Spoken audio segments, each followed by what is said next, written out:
Welcome back to Switch to Linux. This is another outdoor philosophy. So I think what I kind of decided I'm going to do with the outdoor philosophies is, at least for a few months, I'm not going to be studying the books again, just because it's, with all the other things I have to do, reading a chapter in that book a week in addition to everything else I'm reading in a week, and writing things and all the work I need to do, I just don't have the time for that. But enough people like the Outdoor Philosophy series enough that I'm going to at least keep it going for a little while. And what I'm going to do is I'm going to take life questions. And so any of my videos where you have a life question, let me know those. I'll primarily be looking for those in the Outdoor Philosophies. So on any Outdoor Philosophy, leave me a comment down below, things you'd like to look at. And I'll actually address those. And I get a lot of these. I might even pull some from the live streams when I occasionally get some really good questions there.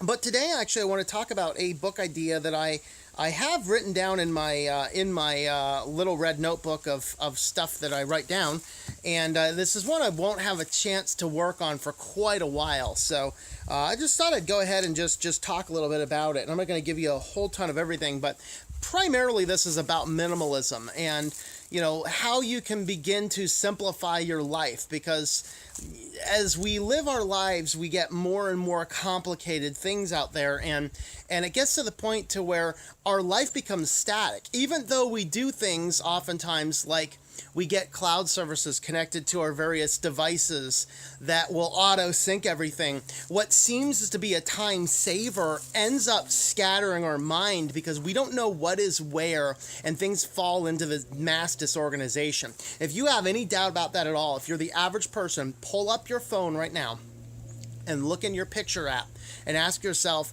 why are all those pictures in there? Are they organized in any manner? And do they mean anything to me? And that was a fascinating question for me because, I'm a guy that I like photographs, and I've had digital cameras since you could get a 2-megapixel digital camera was it 10? That wasn't even 10 years. This was like 12 or 15 years ago. It's the first time I got a digital camera.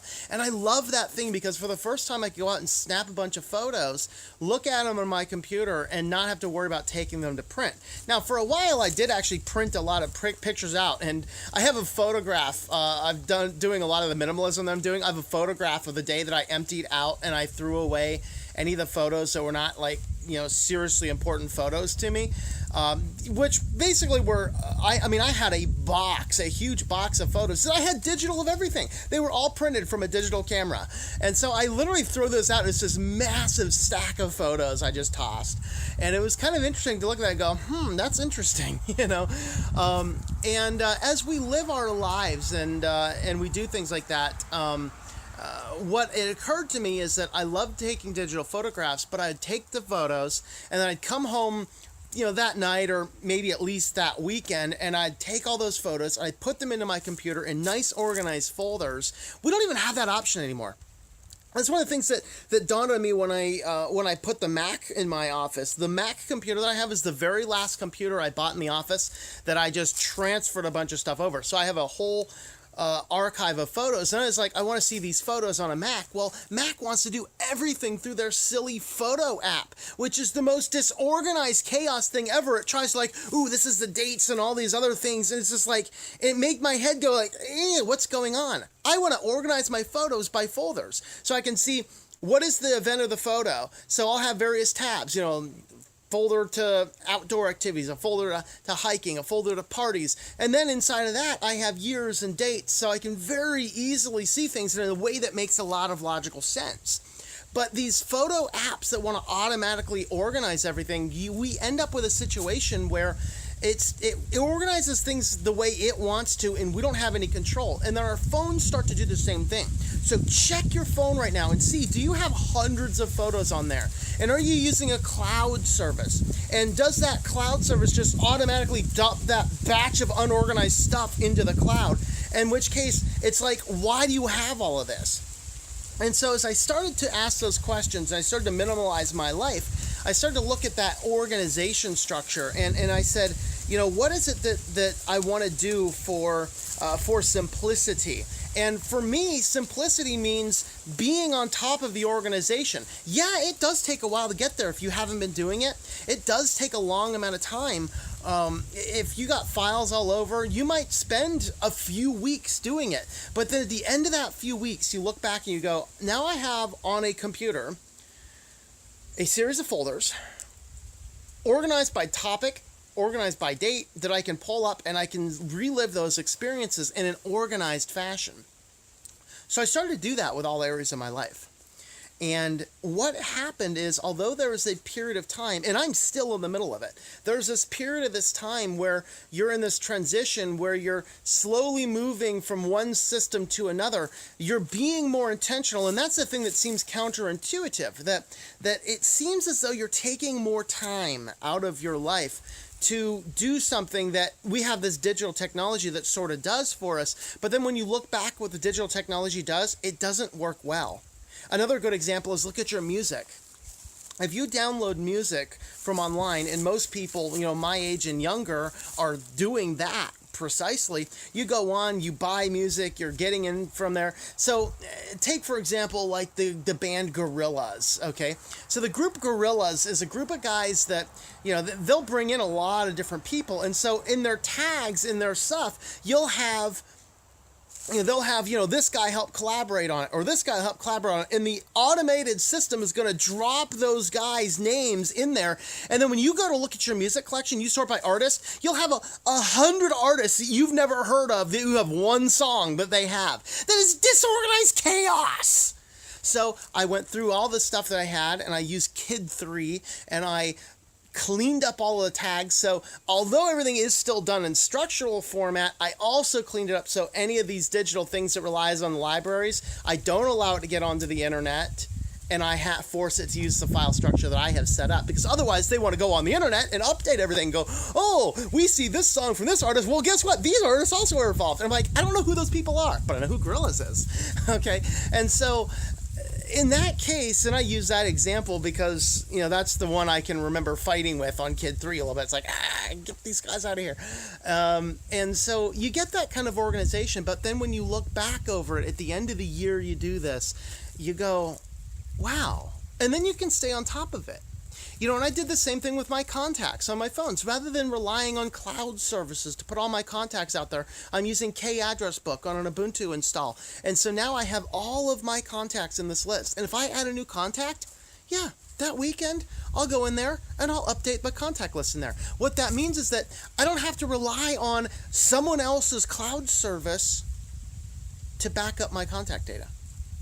I have a copy of it that I can print, which means I can now keep a copy of my contacts in my car. So if I lose my phone and I'm on a trip, I'm not totally lost in a strange city. I can go to my car and grab this list of contacts and, I have people to call. Okay. And then you get that type of situation where it does take a little bit more time. It does take some more intentionality. But when you look at it once it's all done, you look at it and go, despite that's more intentional, despite I'm still spending a little bit more time, it simplifies my life because I'm not relying on some cloud service, some computer algorithm, or some other scenario that I don't really have any control over. And that is what simplicity means in our life, is simplicity means to take control of your life in the places that count. Now, there are obviously some times that, sure, you might want some digital automation to work on things, but for the most part, it doesn't do nearly as good a job as it does for you. And then you need to figure out for you, what is the way that's the most appropriate. You may not like to do your photos the way I do. You may have come up with different categories than the way I do, but at least come up with something that works for you. And that's the biggest challenge with the computer algorithms, is they just don't know what's going on. So I encourage you to simplify your life by being intentional with a lot of things. And so over the next couple weeks, I'll talk about a few different areas. We did some photographs. We did the music here today. Pretty much the take home here is, what I want you to think about doing is avoid all the marketing stuff that forces you into things. Avoid a company saying, we're going to simplify things for you, because usually what that means is they're just going to collect a bunch of data on you. They're going to store all your photos in the cloud. You may or may not retain rights to those photos. That's something to keep in mind. If you post your photos to many social media sites, they own the full copyright of those now. They could use your pictures in a commercial or in an advertisement without paying you a dime, which is so backwards from the way that type of thing has traditionally done, but you agreed to it in the terms of service. So be more intentional about it. Don't rely on third-party services or cloud services or whatever else to help you sort your data, because I've never one time seen them sort data in a way that actually makes any sense. And that's something to keep in mind, is that while they talk about simplicity, it's not a simplicity that's really simple, and we need to keep that focus in mind. So simplify your life. Look for ways to simplify your life, and realize that although it seems counterintuitive, being intentional with how you simplify things, being intentional with your own organization and your own backup structure is generally way better than relying on some third-party company to organize things for you. You're going to look back, you're going to say, now I have organization, I can see what I'm looking at, and I don't get stuck in this situation of now I have hundreds and hundreds and thousands of photos, which, by the way, all that tends to do is it forces you, next time you need to buy a phone, I'm so close to the line on my 64 gigabyte, I got to go up to 256 now. And that's what they want you to do, is store all that data ad infinitum until you have to buy the higher amounts of phones and higher amounts of data storage, which works a whole lot better if you don't have to do that. And that's why I now clear my phone pictures off my phone when I'm done with them. I take my photos once a week. I'll go to the computer. I'll plug in the phones in the computer, transfer all the photos off, date, label everything. It takes me all of 10 minutes to do. It's a fun, relaxing time for me. And then I clear all that stuff off of there. I mean, that's a good approach. That's a really good approach to life. So we'll talk more about how to do that in other areas of your life. This was the digital photos, pictures, music, things like that. But we'll talk more about other things in the future, outdoor philosophies. So until then, simplify your life, and I hope that you enjoy switching to Linux.